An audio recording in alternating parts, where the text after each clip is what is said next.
Bamboo trek details part 2।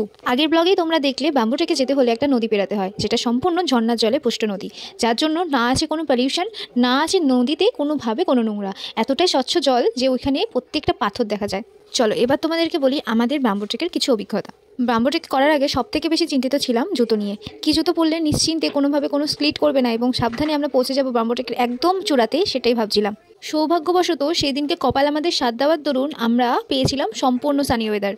রোদ ঝলমলের ওয়েদারে আমরা কোনোভাবে কোনো বাসে শ্যাওলা পাইনি, শ্যাওলাতে কোনোভাবে স্প্লিট করে যাব এইরকম ভয় পাইনি।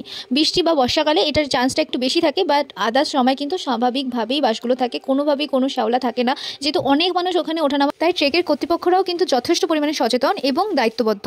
তারাও কিন্তু কোনোভাবে কোনো বাম্বোতে বা কোনো বাসে বা কোনো পাহাড়ে শ্যাওলা লাগতে দেয়নি। শ্যাওলার কিন্তু বিন্দুমাত্র ওখানে নেই, তাই কোনোভাবেই যে কোনো জুতো পরেই চলে যাওয়া যাবে। তবে একটুখানি যেগুলোতে গ্রিপ বেশি রয়েছে সেই সমস্ত জুতো পরলেই সুবিধা হয়, যেমন বুট বা ট্রেকিং বেস শুজ এইরকম।